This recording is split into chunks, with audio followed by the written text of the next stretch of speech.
السلام علیکم ورحمۃ اللہ وبرکاتہ۔ آج بھی میں آپ کے سامنے چند بہت ہی اہم احادیث لے کر حاضر ہوں۔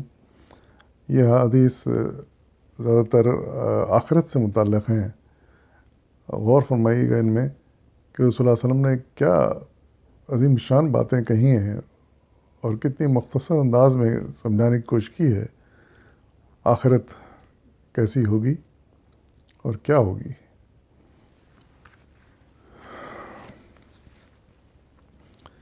پہلی ہے دنیا اور آخرت کی مثال۔ حدیث نمبر ہے 4927/2۔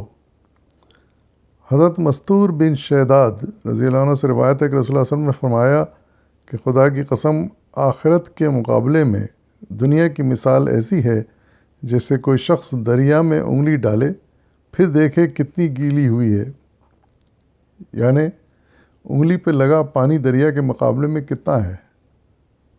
مسلم شریف کی حدیث ہے۔ بہت ہی مختصر انداز میں بہت ہی اہم ترین بات ارشاد فرمائی گئی ہے۔ یعنی حضور صلی اللہ علیہ وسلم نے دنیا اور آخرت کا کمپیریزن بتا دیا ہے کہ دنیا کی کیا حیثیت ہے اگر آخرت سے اسے کمپیریزن کیا جائے، آخرت کی زندگی اور دنیا کی زندگی کو کمپیئر کیا جائے تو دنیا کی زندگی کیا حیثیت ہے، یہ رسول اللہ علیہ وسلم نے ایک جملے میں بتا دیا ہے۔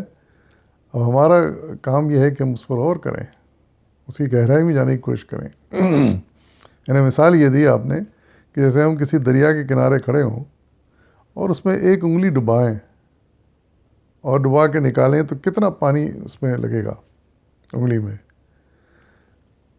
اس پانی کے مقابلے میں وہ پانی کتنا ہے جو اس دریا میں ہے، کوئی آپ کمپیریزن ہے کوئی؟ یعنی آپ یہی کہیں گے نا کہ دریا کے پانی کے مقابلے میں تو انگلی پہ لگا ہوا پانی کوئی حیثیت ہی نہیں رکھتا، کسی حساب میں ہی نہیں آ سکتا۔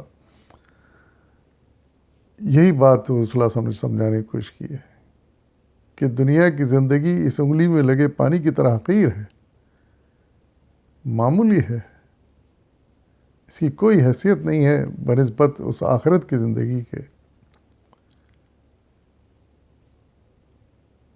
ہر لحاظ سے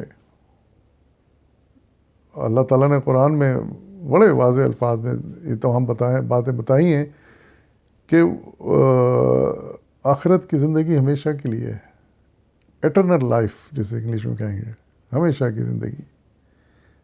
یعنی ایک مرتبہ ہم جب جنت میں چلے جائیں گے تو ہمیشہ جنت میں رہیں گے۔ یہ زندگی کتنی ہے؟ 50 60 70 80 90 100۔ اس کے مقابلے میں وہ زندگی ارشاد فرمایا گیا کہ ہمیشہ کی زندگی ہوگی، ختم ہی نہیں ہوگی۔ ٹھاٹھ کرے گا انسان، عیش کرے گا ہمیشہ کے لیے، ایک مرتبہ جنت میں چلا جائے۔ نعمتوں کا مقابلہ کر لیجئے، یعنی جنت کی نعمتوں اس قدر ہوں گی اور ایسی ایسی شاندار نعمتیں ہوں گی، اس کے مقابلے میں دنیا کی نعمتیں کچھ بھی نہیں ہیں۔ ایسی ایسی نعمتوں کا ذکر قرآن میں آیا ہے، حدیثوں میں آیا ہے کہ جس کا کوئی مقابلہ ہی نہیں اس دنیا کی نعمتوں سے۔ جبکہ دنیا میں ہم جانتے ہیں کہ محنت مشقت بھی شامل ہے، تکلیفیں بھی شامل ہے، بیماریاں بھی شامل ہیں۔ جنت میں ایسی کوئی چیز نہیں ہوگی۔ تو اندازہ لگا سکتے ہیں وہ زندگی، اور ہر وقت راحت، آرام، عیش۔ تو اندازہ لگا لیجیے آپ کی دنیا کی زندگی اس کے مقابلے میں کیا ہے۔ کوئی حیثیت نہیں ہے کسی بھی لحاظ سے، سوچ لیں، بدت کے لحاظ سے، نعمتوں کے لحاظ سے۔ اور پھر سب سے بڑی چیز آخرت میں اللہ تعالیٰ نے قرآن میں ایک جگہ ذکر کیا ہے کہ دیدار نصیب ہوگا، مومنوں کو اللہ تعالیٰ کا دیدار نصیب ہوگا۔ اس سے بڑی خوش قسمتی کی اور کیا بات ہے کہ ہمیں اللہ تعالیٰ کا دیدار نصیب ہو جائے۔ تو یہی باتیں رسول اللہ صلی اللہ علیہ وسلم نے اس مختصر سے جملے میں کہہ دی ہیں جن پر ہمیں غور کرنے کی ضرورت ہے۔ اگلی حدیث ہے 4928/3۔ حضرت جابر رضی اللہ عنہ سے روایت ہے کہ حضور کا گزر ایک مردہ بکری کے پاس سے ہوا جو زمین پر پڑی تھی۔ آپ نے صحابہ سے پوچھا اسے کون خریدے گا؟ صحابہ نے کہا ہم اسے مفت میں بھی نہ لیں۔ آپ نے فرمایا کہ اللہ کے نزدیک دنیا کی قیمت اس سے بھی کم ہے۔ مسلم شریف کی حدیث ہے یہ۔ اندازہ لگائیے، ایک دوسری مثال ہے۔ یعنی حضور صلی اللہ علیہ وسلم صحابہ کے ساتھ جا رہے تھے، گزر رہے تھے کسی راستے سے، تو ایک مری بکری پڑی تھی، حضور صلی اللہ علیہ وسلم رک گئے اور صحابہ سے پوچھا اسے کون خریدے گا، کتنے میں خریدے گا؟ تو ظاہر ہے مری بکری کو کون خریدتا ہے؟ صحابہ نے یہ جواب دیا ہم اسے مفت میں بھی نہیں لیں گے۔ تو ارشاد فرمایا جواب میں، کیا عظیم ارشاد فرمایا، کیا عظیم بات کہی ہے، کیا حوصلہ افزا بات کہی ہے کہ اللہ تعالیٰ کے نزدیک دنیا کی زندگی کی قیمت اس سے بھی کم ہے۔ یہ جو مری بکری تم مفت میں لینا نہیں چاہ رہے، اس سے بھی کم ہے۔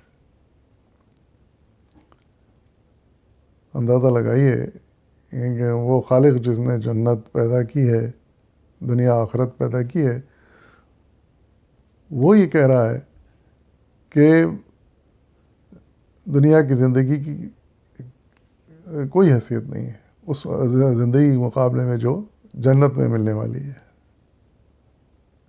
تو بھلا بتائیے کہ کون نادان ہوگا پھر دنیا کے پیچھے بھاگے گا؟ ظاہر ہے وہ لوگ نادان ہی ہیں، یا تو جانتے نہیں ہیں، سمجھتے نہیں ہیں، یا پھر بے وقوف ہیں کہ اس دنیا کی زندگی کے لیے مرے جا رہے ہیں، ہر اچھا برا کام کرنے کو تیار ہیں، ہر جرم کرنے کو تیار ہیں، ہر ناانصافی کرنے کو تیار ہیں، جبکہ یہ زندگی کی یہ حقیقت ہے اللہ تعالیٰ کی نظر میں۔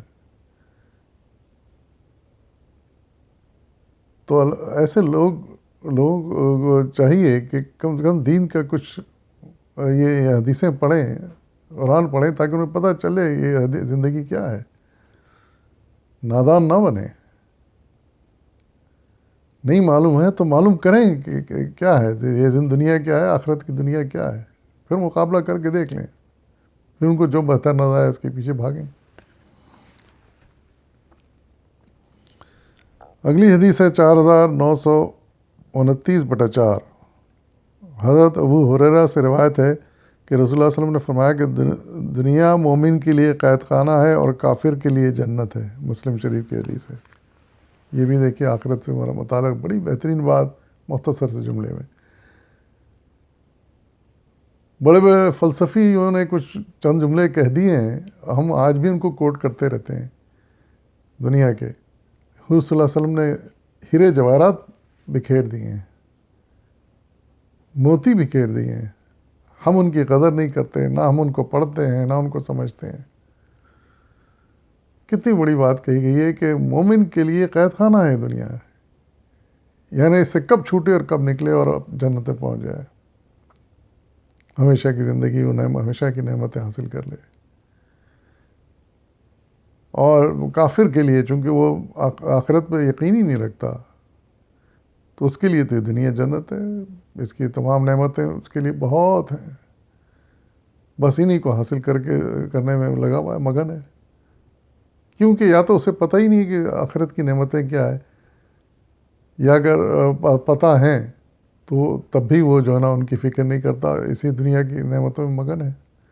تو ہمیں کافر نہیں بننا ہے، ہمیں آخرت کی فکر کرنی چاہیے، ہمیں اس دنیا کو حاصل کرنے کے لیے جو ہم سے ہو سکتا ہے اس دنیا میں ہم کر لیں، تاکہ وہ ہمیشہ کی زندگی، ایٹرنل لائف جسے کہتے ہیں، ہمیں حاصل ہو جائے، اور نعمتوں بھری جو چاہیں ملے گا، جو چاہیں ملے گا وہاں پر، صرف خواہش کرنے کی دیر ہے۔ پھر اگلی حدیث ہے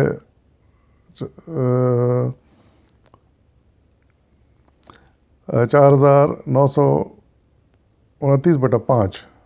حضرت انس سے روایت ہے کہ رسول اللہ صلی اللہ علیہ وسلم نے فرمایا کہ اللہ تعالیٰ مومن کی نیکی کا اجر ضائع نہیں کرتا، دنیا میں بھی اجر دیتا ہے اور آخرت میں بھی دے گا، لیکن کافر کو اس کا اجر دنیا ہی میں دے دیا جاتا ہے، لیکن آخرت میں اس کا کوئی اجر نہ ہوگا۔ مسلم شریف کی حدیث ہے یہ بھی۔ اس میں دیکھیے کہ آپ اس میں بڑی اہم بات کہی گئی کہ اللہ تعالیٰ دنیا میں بھی اجر دیتا ہے۔ ایسا نہیں ہے کہ دنیا میں اس کو اچھے کام کرتے ہیں تو ہمیں ایسا نہیں ہے کہ دنیا میں اس کا اجر نہیں ملتا۔ اللہ تعالیٰ مومن کو کیونکہ اچھی نیت سے کرتا ہے، اللہ کو راضی کرنے کی نیت سے کرتا ہے، نیکی کمانے کی غرض سے کرتا ہے، تو اللہ تعالیٰ اس کو دنیا میں اجر دیتا ہے اور آخرت میں تو دے گا ہی دے گا، وہ تو وعدہ ہے اس کا۔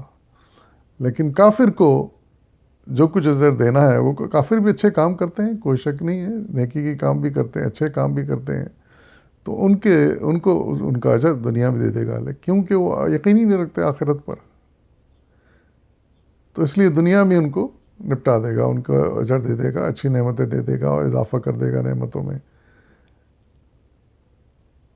لیکن آخرت میں پھر ان کے لیے کوئی اجر نہیں ہوگا، کیونکہ وہ خواہش مند ہی تھے دنیا کے اجر کے، نیکیاں کرتے تھے اور سوچتے تھے چلو ان نیکیوں کے بدلے میں ہمیں یہ مل جائے گا، وہ عزت مل جائے گی، راحت آرام مل جائے گا، لوگ خوش ہو جائیں گے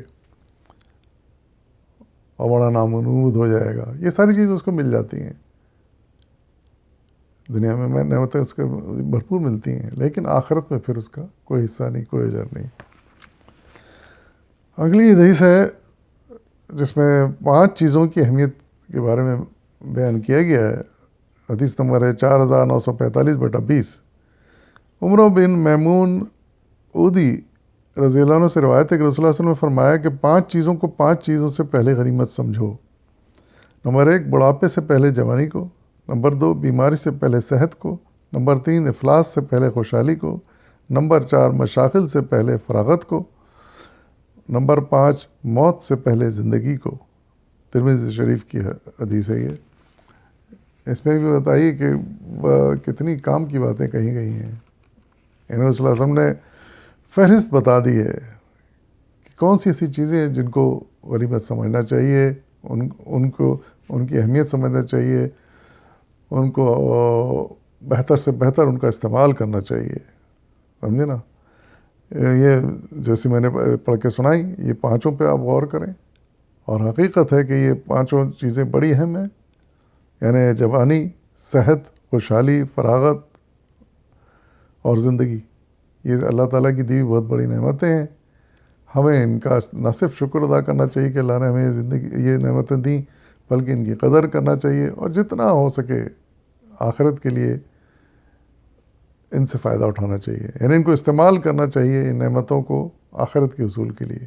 دنیا کے حصول کے لیے تو ہم کرتے ہی ہیں، کرنا بھی چاہیے کیونکہ بہرحال زندگی گزارنی ہے، لیکن آخرت کے خیال سے بھی ان کو اہمیت دینی چاہیے اور ان کو استعمال کرنا چاہیے۔ بڑی 5 اہم باتیں ہیں، غور کیجیے گا اس میں۔ حقیقت ہے کہ یہ یعنی نایاب چیزیں ہیں، نایاب مشورے ہیں، جس پر ہمیں نہ صرف غور کرنا ہے بلکہ ان کو ہمیشہ اپنے مد نظر رکھنا ہے، اور اسی حساب سے ہمیں زندگی میں آگے بڑھنا چاہیے۔ اللہ تعالی ہم سب کو اس بات کی توفیق عطا فرمائے اور ان باتوں کو سمجھنے اور ان پر عمل کرنے کی توفیق عطا فرمائے۔ وآخر دعوانا والحمد للہ رب العالمین۔